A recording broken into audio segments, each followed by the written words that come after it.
इष्ट इष्ट अनिष्ट अनिष्ट उपपत्तिषु प्राप्त होई वही मोठारे च मध्य अनन्य जोगेन भक्ति जगरे भक्ति ही भक्ति अव्यभिचारिणी अनन्य व विशुद्ध विविक्त जलशून्य एकांत देश स्थान सवित्व कामना करी अरति आसक्तिहीनता जन्म जन्म साधारण संसदी समूह आध्यात्म आत्मसंबंध ज्ञान ज्ञान ज्ञान नित्यत्व नित्य भाव तत्व ज्ञान अर्थ विषय वस्तु दर्शन दर्शन इत एसबु ज्ञान ज्ञान इति एहिपरि प्रोक्त कुहाଯାଇଛି अज्ञान अज्ञान जब जहाँ ततः यह अन्यथा ଏବଂ ଉକ୍ତ ଶ୍ଲୋକର ଓଡ଼ିଆ ଅନୁବାଦ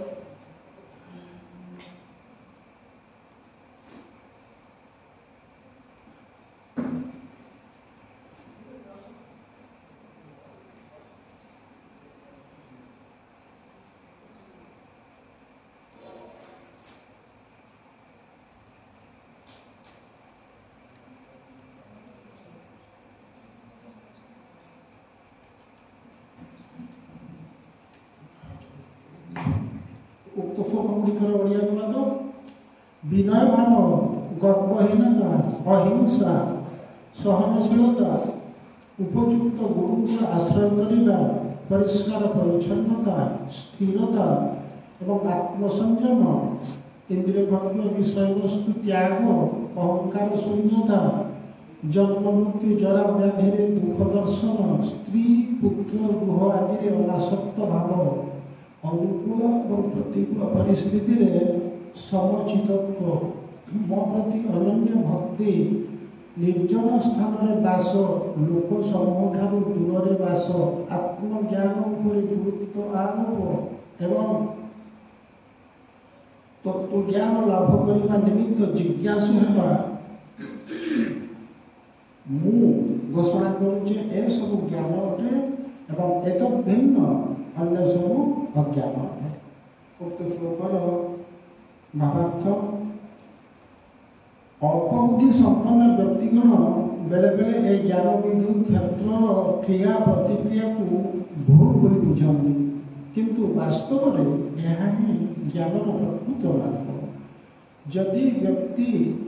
ए मार्ग को ग्रहण करे तबे भगवान निकट में पहुँचना संभवपर हुए पूर्व वर्णित दश पदार्थ क्रिया प्रतिक्रिया नुहे यह उद्धार पाइबार प्रकृत उपाय ए ज्ञान प्राप्तिर समस्त वर्णना मध्य सबुठार विशिष्ट मार्ग तथापि दशम श्लोकर प्रथम पंक्ति कहुई भगवान प्रति अनन्य भक्तिपूर्ण सेवार ज्ञानवाक्यर परिसमाप्ति अटे तेणु जदि व्यक्ति भक्ति जगह भगवान दिव्य सेवार रत न बाकी 19 कथार कौन मूल्य रहा किंतु जदि व्यक्ति पूर्ण पुष्पचेतना भक्ति जग मार्ग को ग्रहण करिली ताहले अन्य 19 कथा आपे आपे ता मध्य वृद्धि लाभ करे सप्तम श्लोक वर्णित जड़े उपयुक्त गुरु आचार्य ग्रहण एकांत आवश्यक एपरिकी जे भक्ति जग को ग्रहण करे पक्षर अत्यंत दरकारी व्यक्ति एक उपयुक्त गुरु आचार्य को ग्रहण कलापर तार दिव्य जीवन आरंभ हो पुरुष भगवान श्रीकृष्ण परिष्कार भाव यही ज्ञान मार्ग प्रकृत मार्ग अटे एत व्यतीत आउ जहाँ कि तुम कल्पना कर सब अयथा जो ज्ञान कथा कहुई से संपर्कित विषय गुड़ी निम्न मत विश्लेषण करा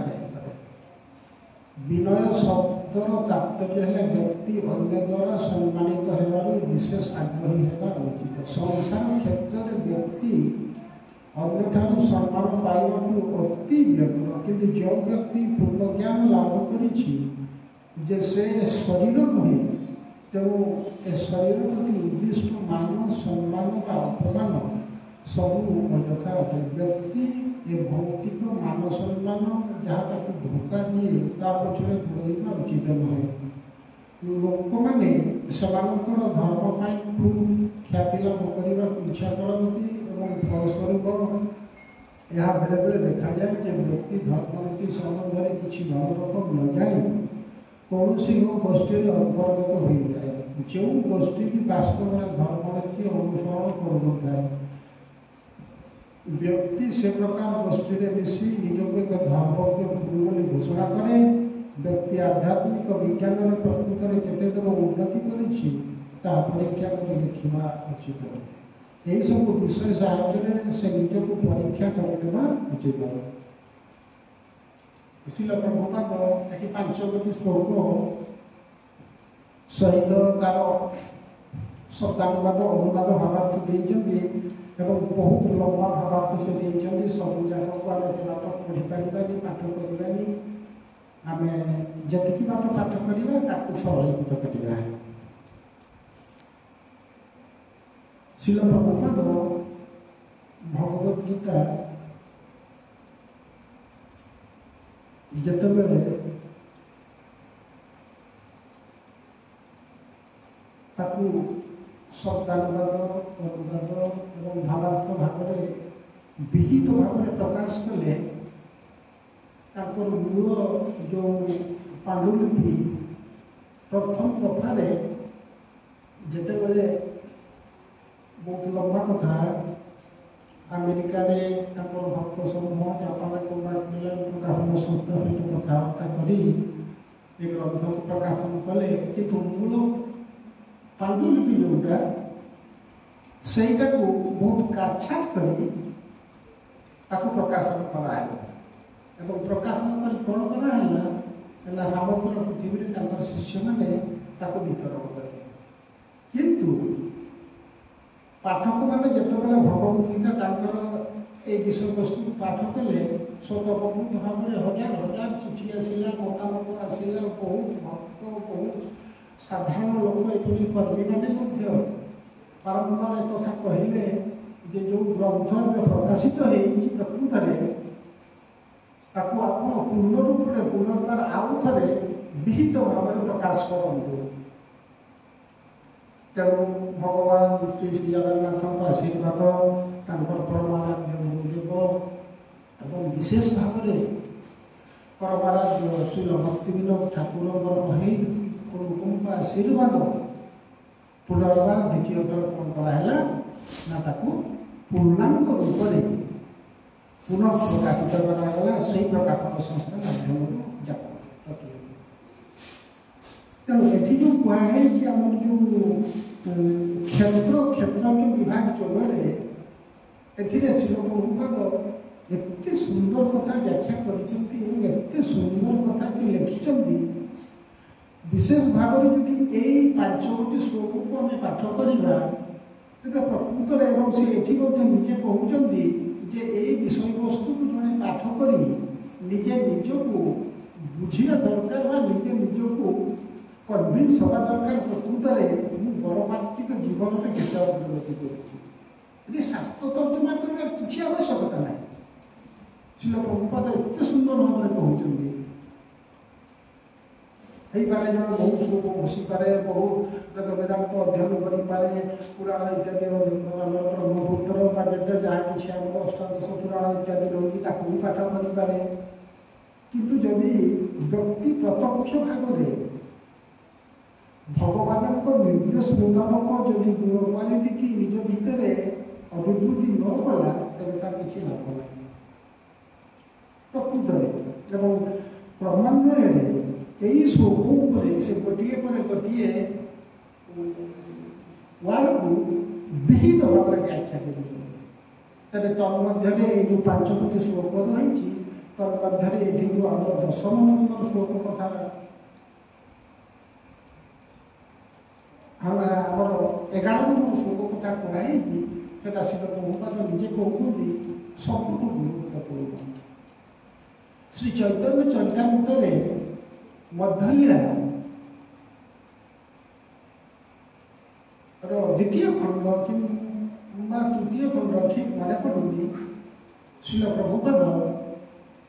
भारत कहते माने आम जो श्लोक 11 विषय वस्तु पर कहुचे कहुची ये देखो दशम श्लोकर प्रथम पंक्ति कहुए भगवान प्रति अनन्य भक्तिपूर्ण सेवार ज्ञानवान परम आसक्ति घटे तेणु जदि व्यक्ति भक्ति जगह भगवान दिव्य सेवार रत न हो पारे ताहले बाकी 19 कथा कौन मूल्य रहा शिल प्रभुपाद बहुत जगह प्रत्येक भावार्थ लेक्चर कथोपकथन उपदेश कन्भरसेसन जहाँ भी कहूँ से बारंबार कथा कहते यदि जीवात्मा यदि भगवान प्रेममयी सेवार नियुक्त न हुए तार कौन प्रकार भल गुण के बुद्धि प्राप्त हो श्री चैतन्य चरितामृतर मध्यलीला भगवान श्री चैतन्य महाप्रभु लीला चरित प्रभुपाद गोटे जगह कहते जे संसार जे लोक आम बहुत देवादेवी भक्त अच्छा तो मध्य माँ काली हो पारती माँ दुर्गा हो पारती दुर्गा हो पारती माँ शिव हो पारती माँ गणेश हो पारती आम जिते जहाँ देवादेवी होती समस्त भक्त हो पारती किंतु आम भगवत गीतार सिद्धांत अनुसार दिव्य ज्ञान जगह श्री प्रभुपाद कहते यदि देवता मान आश्रय नहीं आम भक्त कथा को लेकिन आम चलवा तार किसी मूल्य नहीं शिल प्रभुपाद भावार्थ एत जोर दे से कहते जे सृष्टि में जिते देवादेवी रही समस्ते ठीक आमर पानी में जो फेण सृष्टि हुए कि देखा ओषागर जो महानदी कूल देखिए ये समुद्र आसूँ तुहार को तुहार लहड़ी मारुची एवं देख सहित जो पानीटा आमर बाड़ी माड़ हो फेरी जाऊँगी माड़ होते फेण सृष्टि हो फेण प्रवाह के समय जस्ट से सृष्टि होगा गोटे सेकेंड कि 2 सेकेंड कि अल्प समय व्यवधान पुणी से सागे मिल जाऊँगी तेणु शिल प्रभुपाद कहते जिते देवादेवी संसार रही समस्त निश्चय विशेषात्मा एवं तत्सहित भगवान शक्ति संचार कर को आम अस्वीकार कर ठीक कथा किंतु तार अर्थ नुह जे आम कथा को नहीं आगे चलवा ना तेणु से सिद्धांत शिल प्रभुपाद श्री चैतन्य चरितामृत कहते कि भगवान श्री विष्णु भगवान श्रीकृष्ण भक्त तेणु जदि आम हिसाब करवा कोटि कोटि लोक माँ काली माँ दुर्गा शिव गणेश दुर्गा पार्वती भक्त हो पारती ठीक तो रूप भगवान श्री विष्णु भगवान श्रीकृष्ण भी कोटि कोटि भक्त अच्छा तेणु से आम कौन प्रति जयध्वनि समय जय अनंत कोटि वैष्णव कहू अनंत कोटि शिल प्रभुपाद लिखिं भगवान लीलाचरित अनंत कि भौतिक जगत कि आध्यात्मिक जगत कि भौतिक जगत कोटि कोटि कोटि कोटि लीला बहुत बेसी चलुची गोटे मुहूर्त बंद ना तेणु सेवा अनंत भक्त अनंत एवं साक्षात से निजे कहुए ओलादेव अनंत जहाँ आरंभ हिसाब ना शेषर सीमा ना तेणु शिल प्रभुपाद से कहते जे हजार हजार कोटि कोटि अनंत कोटि भक्त हो पारती भगवान श्रीकृष्ण भगवान श्री विष्णुकर किंतु तन्मध्य से भक्त सर्वश्रेष्ठ मोर कहवा तात्पर्य ये 10 और 11 नंबर श्लोकर कथा को उल्लेख कराए शिल प्रभुपाद एते सुंदर भाव व्याख्या कर कोटि कोटि भक्त हो पारती तन्मध्य से भक्त सर्वश्रेष्ठ अटे। से भक्त सर्वश्रेष्ठ किए ना जिते प्रकार बाधा विघ्न दुख कष्ट क्लेश मान अपमान को सह्य करी स्थान काल पात्र एवं सबु प्रकार प्रतिकूल स्थिति रे भगवान प्रेममयी सेवा नियुक्त होती से कोटि कोटि अनंत कोटि भगवान श्री विष्णुंकर भक्त मध्य सर्वश्रेष्ठ अटे। एवं ये जो श्री प्रभुपाद ग्रंथ से सबुथे गोटे विषय को सदा सर्वदा पुनः पुनः गोटे कथा को से जोर कि जीवात्मा भगवान प्रेममय सेवा नियोजित हो यहाँ तार हूँ शाश्वत प्रकृति। शिल प्रभुपाद आम द्वितीय अध्याय सांख्य जगह आत्मार प्रकृति विषय कहते एवं से शिल प्रभुपाद जय श्री श्री गौरिकाय सांख्य जगह शिल प्रभुपाद आत्मार शाश्वत प्रकृति विषय कहते शाश्वत प्रकृति एवं श्री चैतन्य चरितमृत श्री चैतन्य महाप्रभु स्वयं एक कथा कहले से कौन कहले ना जीवन स्वरूप कृष्ण नित्य रत्न ठीक से ही जिन द्वितीय अध्याय वर्णना कराई तेणु शिल प्रभुपाद प्रत्येक क्षेत्र में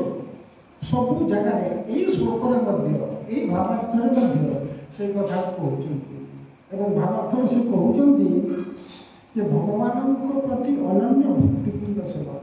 अनन्य कहले निरविच्छिन्न भाव कौन परिस्थिति बंध हो शाश्वत प्रकृति आमर स्वरूप स्थिति हूँ आम भगवान दास एवं दास कर्तव्य हूँ मालिक मुनिवर सेवा करवा। तेणु ये जो संसार में जो माइक स्थिति रे जो माइक संसार में शिल प्रभुपाद भाषा भौतिक जगत में भौतिक कहले कौन भौतिक कहले अवास्तव जगत क्षणस्थायी जगत एवं शिल प्रभुपाद माया शब्द अर्थ को बहुत जगह बहुत सुंदर व्याख्या करदी डायरेक्ट बुझा शिल प्रभुपाद उक्ति माया शब्द अर्थ हूँ माने सत्यहीन जो भी सत्य कौन सी माने लेस मात्र नहीं एवं श्री चैतन्य चरितमृतर अंतर्याय शिल प्रभुपाद इंग्लिश भाषा में से कहते माया शब्द अर्थ हूँ जो जिनस को आम विश्वास करुचु जो जिनस को विश्वास करी आम जीवन यापन करुचु जगत से जिनस संपूर्ण मिछ बा सत्य लेस मात्र किसी ना एवं आम उदाहरण नहीं पार जब मुझे बसी बर्तमान भगवत गीता विषय किसी पाठ करुचु जदि मत कई जन पचारे बाबू आप कौटू आसिले तेज जदि मुझे उत्तर देवी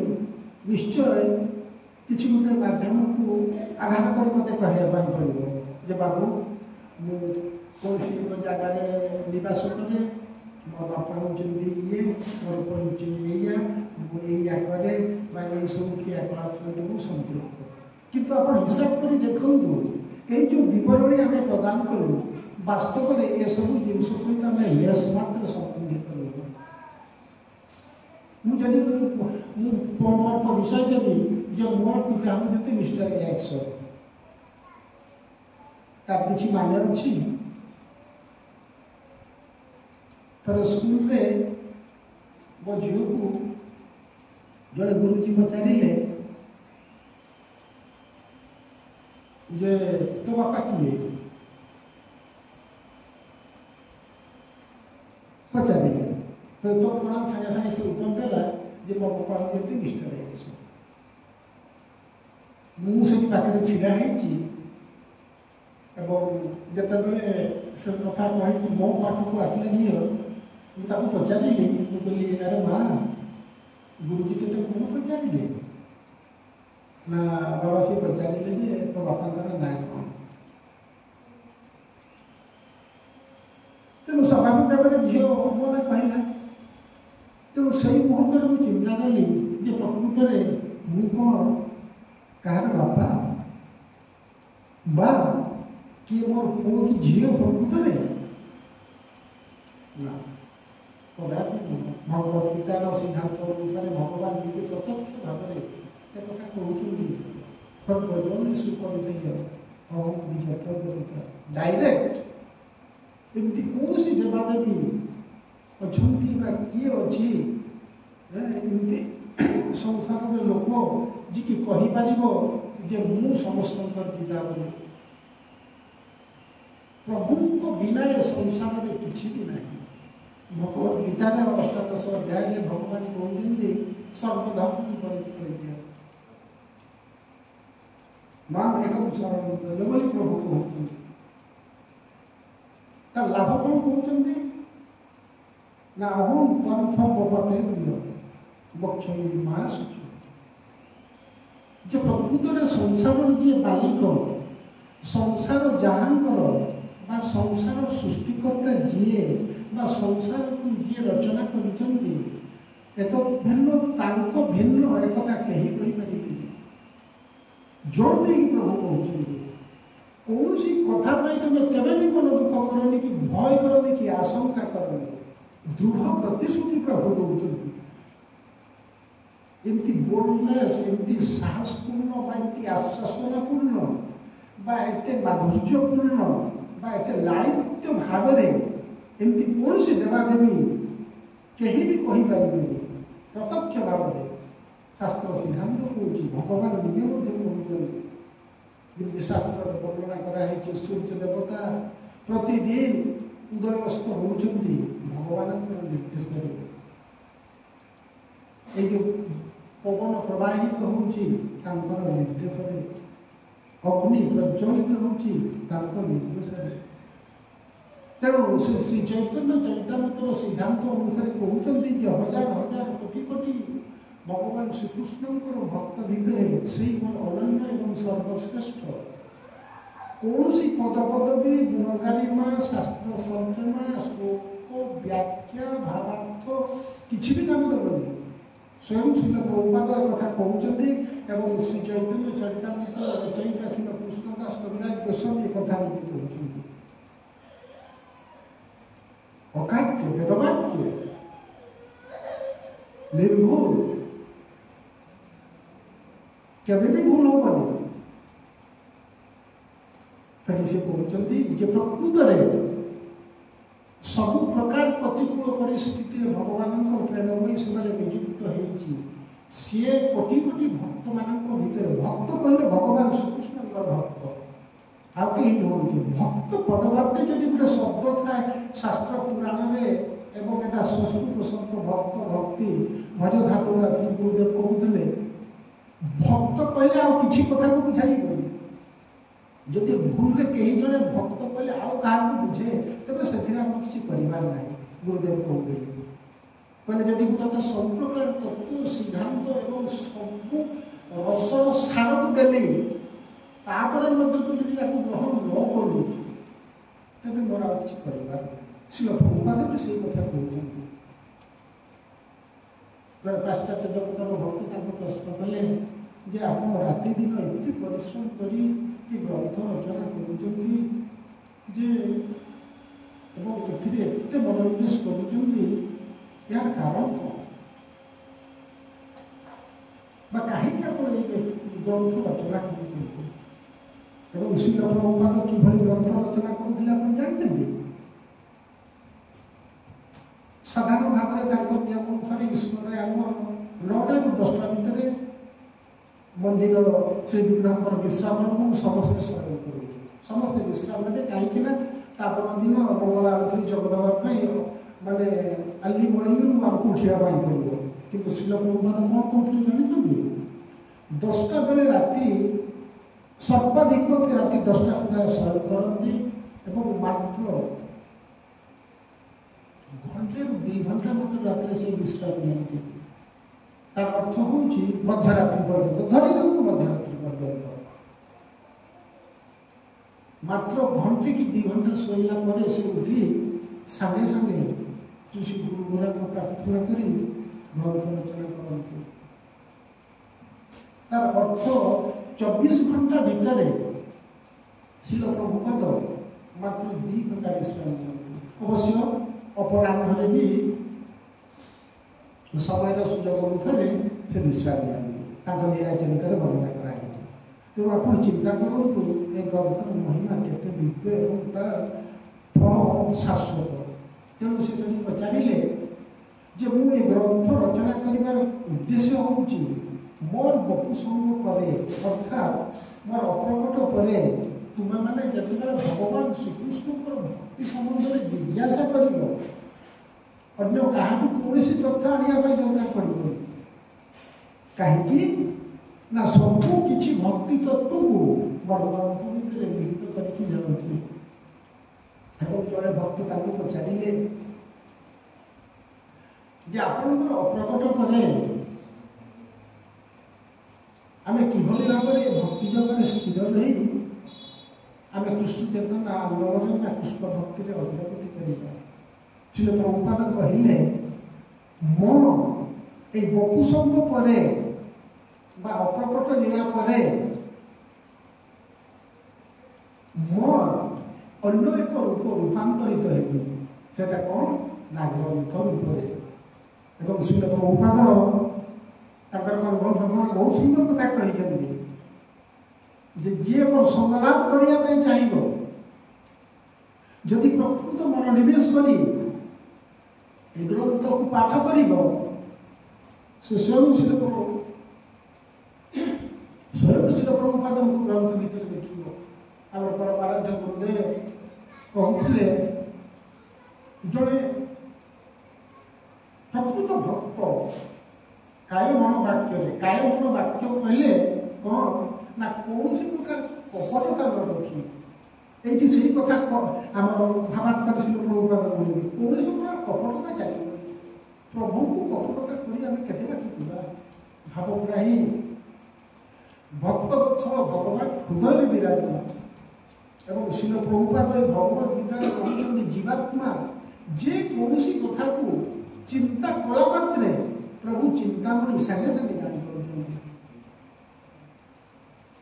এবং জীবাত্মা কৌশি পরিস্থিতিরে সে স্বাধীন হব। তেমন কপটতা করি আমি কেতে বাট যা। তেমন কায় মন বাক্যরে যদি আমি গ্রন্থকে পাঠ করিবা এবং হৃদয় অন্তরে আমি অনুভব করিবা স্বয়ং শিল প্রভুপাদ এই ভগবত গীতার অଛନ୍ତି। এবং আমার গুরুদেব কହୁଥିଲେ এই গ্রন্থর প্রত্যেকটি পৃষ্ঠা এক দর্পণ সদৃশ। যেমনি দর্পণর উপমা দেবার অর্থ হচ্ছে যে দর্পণের যেমনি আমার মুখ প্রতিবিম্বক আমি দেখু বা নিজ চেহারাকে দেখিপারু, অন্য কৌশি উপায়ে নিজ চেহারাকে দেখি হবনি। তেমন প্রত্যেক পৃষ্ঠারে যে গোটিয়ে পরে গোটিয়ে ফর্দ রয়েছে, গোটিয়ে ফর্দ গোটিয়ে দর্পণ সদৃশ। তেমন আমি যেতে ফর্দ পরে ফর্দ বা পৃষ্ঠা পরে পৃষ্ঠা তাকে আমি পাঠ করে চালিবা মানে সরচিত্তরে সেই দর্পণ ভিতরে শিল প্রভুপাদଙ୍କର ପାଦପଦ୍ମ ଆମେ ଦର୍ଶନ କରିବ। ଆମେ ସେତେବେଳେ ଯୁବକ ଥିଲୁ 1993-94 କଥା କହୁଛି। ଭୁବନେଶ୍ୱର ଆମର ପ୍ରତିବର୍ଷ ବୁକ୍ ମାରାଥନ ହୁଏ। ବୁକ୍ ମାରାଥନ କହିଲେ ଶିଲ ପ୍ରଭୁପାଦ ଆମର ଇସ୍କନ ଧାରାରେ কথা বহু প্রসঙ্গ বহু ଥିବ, কিন্তু সংক্ষেপে কହୁଛି বুক মারাথন। মানে বুক মারাথন কহিলে এক গ্রন্থ বিতরণর মানে বুক মারাথন কহিলে আক্চুয়ালি ওড়িয়াটা হচ্ছে গোটে গ্রন্থ বিতরণর গোটে সময়। সময় কহিলে ঠিক হবনি যে সেই সময়টাকে শিল প্রভুপাদ କହିଛନ୍ତି से समय मोर ग्रंथ वितरण करवाटा निहाती जरूरी। तेणु से समयटा कौ समय ना प्रति वर्ष नवेम्बर और डिसेम्बर मास कहुई केते क्षेत्र में डिसेम्बर मन भी कहुए जहाँ भी हो नवेम्बर डिसेम्बर 2 मास। तेणु से आम कौन करूँ ना गुरुदेव निर्देश क्रम आम ग्रंथ वितरण करूँ। वर्ष तमाम तो ग्रंथ वितरण करने अनिवार्य। एटा शिल प्रभुपादर उक्ति एवं शिल प्रभुपाद निजे कहते जे जी मत सबुठ आनंद बा खुशी प्रदान करने चाहूँगी तेरे से मोर ग्रंथ वितरण करूँ।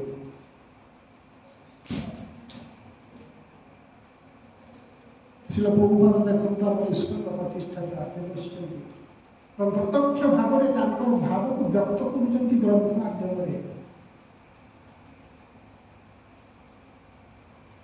आम 3टा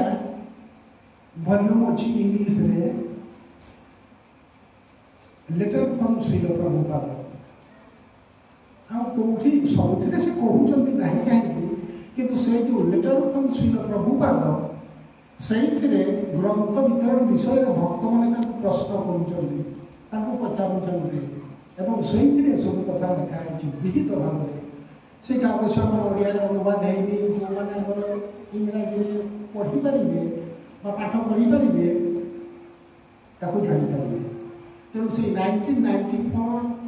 93 कथा मुझे तेणु गुरुदेव सब समस्त को उत्साह प्रदान करते कौन प्रदान करते ना जी जिते अधिक ग्रंथ वितरण कर हाएस्ट ग्रंथ वितरण कर से माने 1 नंबर रही जी रहा सेकेंड रही जी रही 3 नंबर रही प्रथम द्वितीय तृतीय सहित से ग्रंथ वितरण में जो मैंने योगदान करते कौन पोजिशन न पाइले किंतु तथापि भी पुरस्कार प्रदान कर उत्साह प्रदान कर आगक जमी सेवा नियोजित हो पारे। तेणु जड़े भक्त पचारे कहले ग्रंथ वितरण बहुत कष्ट मिले ये कर्मी लोक को भेटी पब्लिक मानक भेटी आप्रोच कर गोटे ग्रंथ दबा कन्भिन्स कर गोटे बही दबा बहुत कष्ट ना तू कौन कर प्रकृत में भारी काठिकर कथा यहाँ करवाटा संभव नहीं एवं स्वाभाविक स्वाभाविक से कथा श्री प्रभुपाद यही श्लोक कहते अति कठिन व्यापार एमती पब्लिक जड़े सहित आप कथबार्ता करूँ कि भाव आदान प्रदान हो जदि प्रसंग आसीगला आप गोटे ग्रंथ लुना अध्ययन करेंगे मंदिर में जन्माष्टमी उत्सव पालन हो कुछ गोटे डोनेसन किसी आर्थिक साहय करते कथा सरीगला। गुरुदेव कहते दबा आ मरवा ये जोड़े जिन कहीं भल पाती जदि हिसाब कर देखिए प्रकृत में ठीक प्रकृत में गुरु वाक्य चिकित वाक्य सब प्रतिशत ठीक दबा मरवा कहीं भल पाती। तेणु से जो भक्त पचारे जे प्रकृत में बड़ कठिन कार्य भारी झिझिया गड़बड़िया ये कम यहाँ करवा बड़ कष्ट से गुरुदेव कहले अरे तू जदि भावुचु जे ए काम ए सेवा बड़ गड़बड़िया झिझिया और बड़ क्रिटिकालिया तेरे तू या टोटाल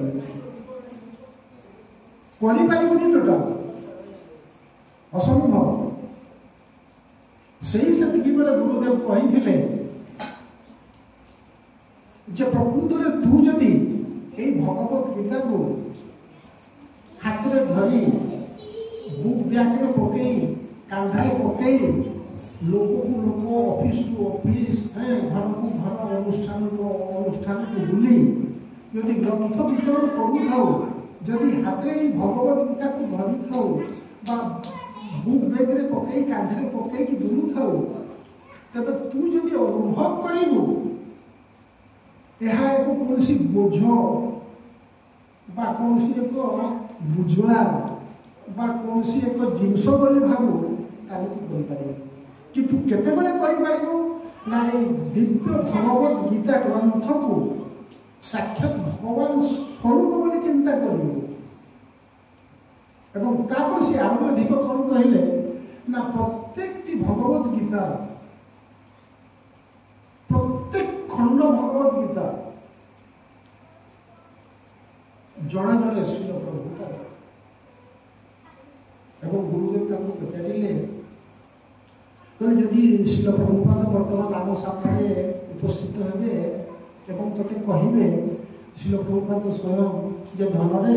ତୁ ମୋତେ କାନ୍ଧରେ ବସେଇ ନେଇକି ଚାରିଆଡ଼େ ବୁଲିକି ଆଣିବେ। ଆମେ ଏଠି ଯେତେ ଲୋକ ଏଠି ବସିଛୁ ତ ଆମ ଇସ୍କନର ଯେଉଁ ଭଜନ ଭକ୍ତ ଆମେ ଅଛୁ ତେବେ ଚିନ୍ତା କରନ୍ତୁ ଏମିତି କିଏ ଜଣେ ଭକ୍ତ ଅଛି ମନା କରିପାରିବ ଯେ ନାମ ପାରିବେ ବୋଲିକି ଏଠି ବିଗ୍ରହ ଭାବରେ ଆମର ଶିଳ ପ୍ରଭୁପାଦ ବସିଛନ୍ତି। ହେଇପାରେ ସାକ୍ଷାତ ବର୍ତ୍ତମାନ ସେ ଆବିର୍ଭାବ ହେଇଯିବେ ମାନେ ସ୍ୱରୂପରେ ଏବଂ ଆମ ଭିତରୁ କେହି ଜଣଙ୍କୁ କହିବେ ଯେ ବାବୁ ଧନରେ ତୁ ଆସେ ମୁଁ ତ ଟିକେ କାନ୍ଧରେ ବସା ଆମ ମନ୍ଦିର ଚାରିପଟ ଟିକେ ବୁଲେଇ ଆଣିଲୁ। କେହି ଜଣେ ଭକ୍ତ ମନା କରିପାରିବ କି ମନା କରିପାରିବ? କେବେ ବି ମନା କରିପାରିବ। ତେଣୁ ଗୁରୁଦେବ କହିଲେ ଆରେ ତୁ ଭଗବତ ଗୀତାକୁ ବୁଝ ବୋଲି କାହିଁ ଭାବୁଛୁ? ଭଗବତ ଗୀତା ପ୍ରଚାର କରିବା ପାଇଁ କ୍ରିଟିକାଲ ବୋଲି କାହିଁ ଭାବୁଛୁ? କାହିଁକି ଗଣ୍ଡଗୋଳିଆ ବୋଲି ଭାବୁଛୁ? ବହୁତ କଷ୍ଟ ବୋଲି କାହିଁ ଭାବୁଛୁ? ତୁ ସେଇଥିପାଇଁ ଭାବୁଛୁ ଯେତେବେଳେ ଏହାକୁ ବୁଝ ବୋଲି ଭାବୁଛୁ। କିନ୍ତୁ ଯେତେବେଳେ ଭଗବତ ଗୀତାକୁ ଭଗବତ ଗୀତା ବିଚାର ନ କରି ଯଦି ଶ୍ରୀଲ ପ୍ରଭୁପାଦ ବୋଲି ସ୍ୱୟଂ ଜଣେ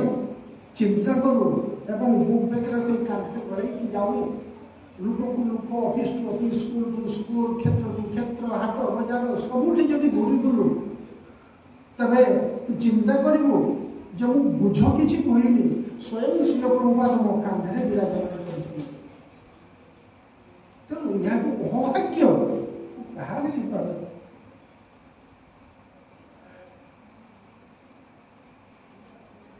ଯଦି ତୁ ସେଇ ଭାବନାରେ ସ୍ଥିର ହେଇପାରିବୁ ତେବେ ଗ୍ରନ୍ଥ ବିତରଣ ତୋ ପାଇଁ କିଛି ବି ନାହିଁ। ଏବଂ ପ୍ରାକ୍ଟିକାଲ ଆମେ ଦେଖିଛୁ ମୋର ଜଣେ ଗୁରୁଭ୍ରାତା ଥିଲେ। ମୋର କହିବାର ଉଦ୍ଦେଶ୍ୟ ଅଛି ପ୍ରସଙ୍ଗ ବହୁ ସୀମାହୀନ। ମୋର ଜଣେ ଗୁରୁଭ୍ରାତା ଥିଲେ ଆମେ ଆଗ ପଛ ହେଇକି ଦୀକ୍ଷା ନେଲୁ। ଆମେ ଆଗ ପଛ ହେଇକି ଦୀକ୍ଷା ନେଲୁ। ମୁଁ ଆଗେ ଦୀକ୍ଷା ନେଲି ତାପରେ ସେ ଦୀକ୍ଷା ନେଲେ। ସେ ସମ୍ପୂର୍ଣ୍ଣ ନିରକ୍ଷର। ତାଙ୍କର ନିଜ ନାଁକୁ ବି ସେ ନିଜେ ଲେଖିପାରନ୍ତି ନା ମାନେ ସେ ପାଠ ଟୋଟାଲ ପଢି ନାହାନ୍ତି। ସତ କଥା କହୁଛି ଜୀବନର ପ୍ରତ୍ୟକ୍ଷ ଅନୁଭବର କଥା କହୁଛି। ତାପରେ ଯେତେବେଳେ ନୂଆ ଭକ୍ତରୁ ତାକୁ ଦୀକ୍ଷା ଦିଆହେଲା ଦୀକ୍ଷିତ ପ୍ରାପ୍ତ ହେଲେ ସେ ମନ୍ଦିରରେ କିଛି ଦିନ ସେବା କଲେ। ସେବା କରି ସାରିଲେ ଆମେ ସାଙ୍ଗ ହେଇକି ଦୀକ୍ଷା ନେଇଥିଲୁ। ତେଣୁ ମୋତେ କ'ଣ କରାହେଲା ନା ଏ ପିଲା ପାଠ ପଢ଼ିଛି ତାକୁ ଆମର ଗ୍ରନ୍ଥ ପ୍ରଚାର ଛାଡ଼ କିଛି ପ୍ରଚାର କରୁ। ଏବଂ ଆମର ସେତେବେଳେ ଗୋଟେ ସିଷ୍ଟମ୍ ଥିଲା ଯେ ପ୍ରକୃତରେ ପବ୍ଲିକ୍ ଯିଏ ଫେସ୍ କରୁଛି ଅନ୍ତତଃ ପକ୍ଷରେ ଟିକେ କ୍ୱାଲିଫାଏଡ୍ ହେଇଥିବା ଦରକାର ଯାହାଫଳରେ କି କଥାବାର୍ତ୍ତା କରି ସେ ଜଣଙ୍କୁ କନଭିନ୍ସ କରିପାରିବ। ଫଳରେ ଭଗବତ ଗୀତାଟି ଆମର ଶିଳ ପ୍ରଭୁପାଦଙ୍କ ଗ୍ରନ୍ଥକୁ ଦେଇପାରିବ। ତେଣୁ ମୁଁ ସଂକ୍ଷିପ୍ତରେ ଚାଲିଗଲି ଏବଂ ସିଏ ମନ୍ଦିରରେ ସେବା କଲେ। ଯେତେବେଳେ ସେବା କଲେ ଆମେ ମାସେ 2 ମାସ ପରେ ଥରେ ଲେଖା ଆସୁ। ତେଣୁ ମୋଟାମୋଟି ବର୍ଷ ସାରା ଆମେ ଏ ଗ୍ରନ୍ଥ ବିତରଣରେ ହିଁ ଘୋରାଘୋରି କରୁ। ତାପରେ ଯେତେବେଳେ ଫେରିକି ଆସିଲୁ 2-2.5 ବର୍ଷ ଘଟିଗଲା। ସେ ଭକ୍ତ ଜଣଙ୍କ ସେ ଗୁରୁଭ୍ରାତା ମୋତେ ପଚାରିଲେ କହିଲେ ମୁଁ ମନ୍ଦିରରେ ରହି ସେବା କରୁଛି କିନ୍ତୁ ମୋ ମନ କହୁଛି ମୁଁ ସବୁବେଳେ ପ୍ରଭୁ ତୁମ ସାଙ୍ଗରେ ଯାଆନ୍ତି ଏବଂ ଏଇ ଗ୍ରନ୍ଥ ପ୍ରଚାର ମୁଁ କରନ୍ତି। ମୁଁ କହିଲି ଭଲ କଥା ଚାଲ। କହିଲା ହଁ ଯେ କିନ୍ତୁ ମନ୍ଦିର ମ୍ୟାନେଜର ମୁଁ କେତେ ଥର କହିଲିନି ଆମ ଟେମ୍ପଲ କମାଣ୍ଡରକୁ କେତେ ଥର କହିଲିନି ପ୍ରଭୁ ମୋତେ ବି କିଛି ବି ଟିକେ ସଂକୀର୍ତ୍ତନରେ ଛାଡ଼ନ୍ତନି ମୁଁ ଯାଆନ୍ତି। ସାଙ୍ଗେ ସାଙ୍ଗେ ଆମ ଟେମ୍ପଲ କମାଣ୍ଡର ସବୁବେଳେ ମୋତେ ମନା କରିଯାଏ तुम तो पाठ फाट किसी पढ़ी ना तुम दी लोक सहित कथबार्ता करें जो इंग्लीश पचार कौन गोटे भावार्थ कि कौन श्लोक कि कौन गोटे भगवद्गीता माने पचार तुम तो किसी कहीपर तो जाकि लाभ कौन है तुम ईश्वर नाम गोटे परिचय देकर इम्प्रेसन खराब कर तुम मंदिर सेवा कर तेणु से भक्त जनक मत कहले प्रभु आप गोटे कम करते आप टेम्पल कमांडर को कहते जे मुझे मोर भारी इच्छा होती जीवन ना प्रकृत आम प्रभु जहाँ कहते ठीक करा लोग प्रश्न करेंगे किसी गोटे पचारे कौन हम कौन गोटे नंबर कि ना कि लेखा तुम तो किसी जान कमी कौन लोक सहित गोटे रेसिप्रोकेट कर जहाँ प्रभु मत अनुग्रह करूँ मुझे तापर जहाँ भी हो सिद्धांत है एवं माने से प्रभु आग्रह देखिकी छड़ा है संकीर्तन एवं से परमानंद गुरुदेव कथा जी निरक्षर निज ना तो किसी नहीं तो एबीसीडी किसी जानी ना ना कौन लिखे देखिए गले देख तुम जिद कर मंदिर को आस संकीर्तन तुम कौन कर ठीक हो मार्केटिंग कर ठाकुर भोग सामग्री कर कौन कर से कहले तू संकीर्तन को आसी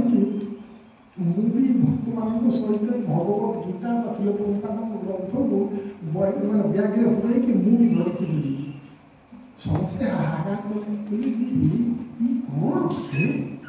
कहले तुम संकीर्तन आसिले एत सेवा तो पुणी से दूटा डेंजर सेवा से बुझापी जाऊँ ना हाँ मुझे दे मंदिर में मीटिंग रे पुणी संकीर्तन नहीं जावा से गोटे कथा कौन मुझे ग्रंथ प्रचार करी जो आम ये लीडर थे जी क्या बोले आम महाराज सन्यासी होती श्रीपाद हरधर स्वामी महाराज से आम बर्थ लीडर थे माने मुख्य संकीर्तन लीडर दे से जो कहले जब स्वप्न तुम गोटे कम कर या सांगे नहीं जा से सब बेले से कहते ग्रंथ प्रचार करेंगे ग्रंथ प्रचार करेंगे तुम नहीं जा ठीक चलो तो आम दीज करूँ माने बुक बैग आजिकल भक्त मैंने हूँ सब बुक बैग देखी थी कि नहीं जानी जहाँ भी हो बुक बैग सब ग्रंथ कुड़े कांधे पकड़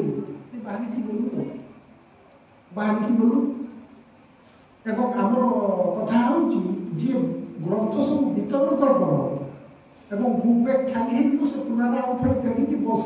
बही नहीं जीव तेणु आम पाखापाखि 10टा साढ़े 10टा भितर प्रथम दिन कथा बुक डिस्ट्रीब्यूशन आरंभ कलु आम गलु दिज जाक गोटे गोटे कि बाट जाकि जा रास्तार गलु ये धर कलुनी कि मुझे कलुनी चलीगलु तेणु प्रथम दिन जिते आम फेरिलु मु पाखापाखि गोटे बेल को फेरिली से किंतु पूर्व फेरी आम संकीर्तन बस को देख कहली प्रभु हाँ तुम पढ़ी आसिले तुम गोटे बही क्या दे पार कहीं भागना से रही कारण तो पाठ फाट पढ़ी ना प्रभु हाँ तो लोक को केमती भाव में कन्भिन्स करेंगे से कहले ना सी से कहवा पूर्व आम आउ जड़े भक्त से बस भर थे से कहले ग्रंथ से कर देना तुम कौच प्रभु से पूरा सब बुक बैग खाली करके आस कौन है मुझे गोटे पाखापाखि से पहुँचले प्रभु तो आपको आसिक बुक बैग खाली करके पुणी संकीर्तन आसी पहुँच ना बस पाक ना बोली ना मिछ कथा एत गुड़ा बही नहीं आप जाते साथी कौन मैंने 12 लोग कहते भगवान प्रभु बही सारी देकी आसिले पुणी आउ थे बही नहीं जीवन नेबी बोली आसी जो आम कथाटा को हिसाब कर देखिले देखिले कथाटा सब सब बाबा प्रभु आप बही नहीं गले सागरे किमती सागे सागे अल्प समय भितर एत बही देदेले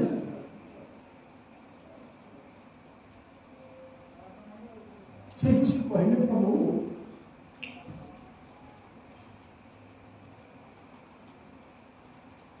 अनुक्तिर कथा भक्तर कथा गुरुदेवंकर कथा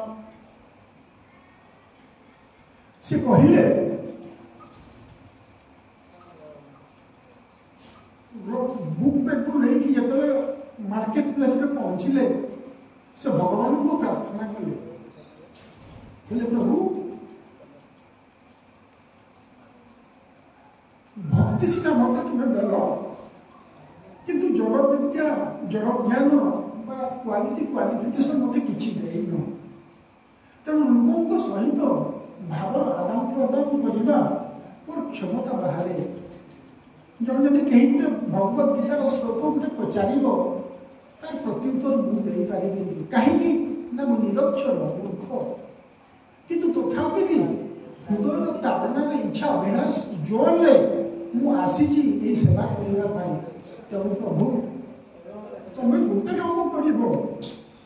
मु निमित्त लोकों को ग्रंथ पढ़ेबी लोकों को कहबी भगवत गीता पवित्र ग्रंथ आगे आप निरंतर पाठ करेंगे बस से किसी दरकार ना यही प्रार्थना करी मु लोकों को ग्रंथ देवी आप विश्वास करेंगे से प्रभु खाली गोटे अदे इंडिविजुअल बही नुह इंडिविजुअल बही नुह भागवतम से चैतन्य चरितामृत बस टाँगी एकुटिया पूरा खाली करदे निरक्षर एबीसीडी जानी ना निज ना को लिखि पारती एत ग्रंथ से प्रचार कले तेणु श्री प्रभुपाद कथा गुरुदेव कथा सेमिनार कथा तेणु जी आम भाविबा जे ये ग्रंथ ये साक्षात श्री प्रभुपाद श्री प्रभुपाद को धारण करी हाथ में धरिकी कांधे बसई बैग धरिकी बुलूची तेणु गोटे भगवत गीता गोटे श्री प्रभुपाद तेणु जदि 10टा भगवत गीता को बैग में पुरई थाए गुरुदेव सिद्धांत कथा अनुसार 10 जन श्री प्रभुपाद को कांधे बहन करी तेणु ग्रंथ प्रचार असुविधा कौन कष्ट कौन असुविधा कौन बाधा विघ्न कौन प्रतिकूल कौन प्रकृत में किसी ना किंतु आम निजक भावी आम प्रभु एमती माने सेट बही एत ह्यूज क्वांटिटी बही तेज केमती दे पारुच ना कि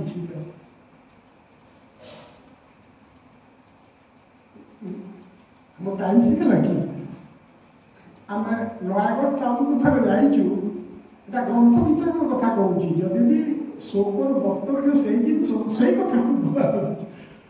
नयागढ़ टाउन को जाइए नयागढ़ कॉलेज को थे सेठी 2 जन लेक्चरर एवं कॉलेज ऑफिसर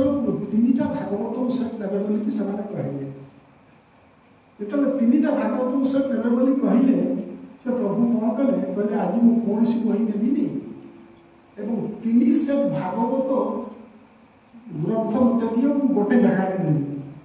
समस्त कहले ये गोटे जगह 3 खंड भागवत सेट एवं सेते बेले भी जो भागवत सेट का जो मूल्य थिला साधारण लोक ताको एक्सेप्ट कर परिबे तो से 3 सेट भागवत सेट नहीं कि से कॉलेज को गले नयागढ़ कॉलेज को 2 जन लेक्चरर एवं कॉलेज ऑफिसर को लाइब्रेरी में गोटे सेट रखा से जाकि पहुँची गले पहुँची गला पूरा खरा दिन गरम झाड़ गंगम बहुत जाकि पहुँची गले कि दुर्भाग्यवश 2 जन लेक्चरर भर जड़े से दिन आसी जाती मन लगे आउ जड़े लेक्चरर कहते से भागवत सेट बोले सी मना कले एवं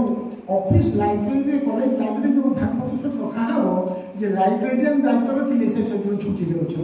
देखो तबे 3टा भागवत सेट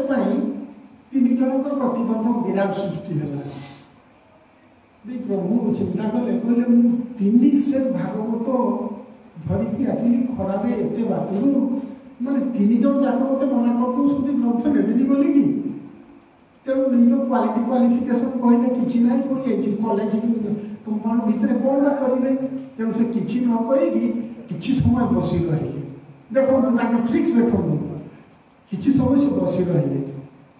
किसी समय बसी रही से कहले कौन करा कौन कर तेणु से कौन कले बसी रही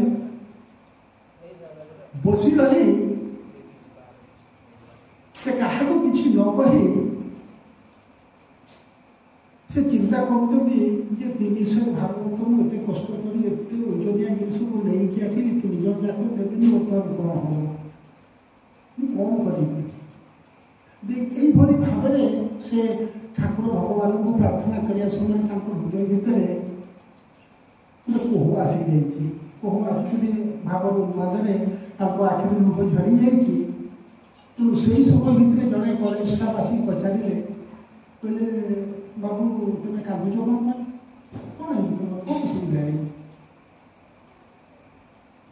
फिर तो यही कथा को पचारि से गोटे आश्वासपूर्ण कथा गोटे भावना नहीं फिर आउ टे अधिका कांदी मैंने आउ टे अधिक जन कांदी मैंने आखिर लुह पड़ी शुणी से बाबू जन कहते कहला बाबू धैर्य धरा थोड़ा धर व्यस्त विव्रत होना विचलित होना कौन कह तेरे कौन असुविधा है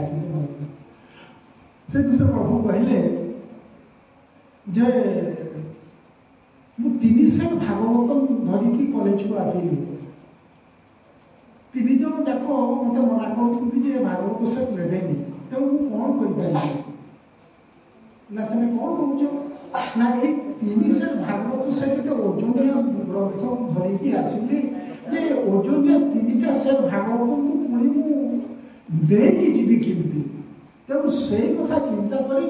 बड़ हतोत्साह हो जाऊँगी से सागे सागे कौन कहले कहले यही कथा ना आज्ञा यही कथा तुम गोटे काम कर किसी चिंता कर कहला तुम दुख कष्ट तुम असुविधा कथा मुझे ठीक बुझीपारी तुम कौन सी कथा चिंता कर ना आज्ञा चिंता चिंता करी कि बही नेबी से बाबू जो कॉलेज स्टाफ कौन कहले 3 सेट भागवतर मूल्य के कह भाई दाम के कह तेणु से समय प्रभु दाम कहीदेले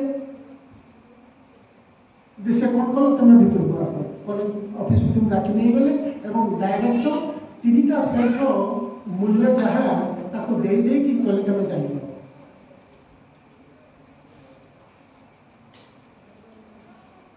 पुणी सागे सागे से आसी पहुँचीगले बस पाखक 3 सेट भागवत को से गोटे मुहूर्त देकी पूरा चली आसिले समस्त देखिले बोले 3टा जाक सेट देके आते ना हाँ जाइए तेणु मो कहना कथा प्रकृत में जदि आम स्वयं ए ग्रंथ को श्रील प्रभुपाद को साक्षात बोले विचार करवा तेज कौन से प्रकार सुविधा कह प्रभु स्वयं निजे आमको साहाय्य करेंगे तेणु वक्तव्य लगा पड़े चलीगला जहाँ भी हो तेणु श्रील प्रभुपाद ग्रंथ को श्रील प्रभुपाद स्वयं निजे कथा कहते घोर कलिजुगे घना घन अज्ञान अंधकार भितर यदि भगवान श्रीकृष्ण पादपद्म भक्ति आम स्थिर रहा चाहिए आम जब चाहूँ तब आप मन रखिए श्रील प्रभुपाद ग्रंथ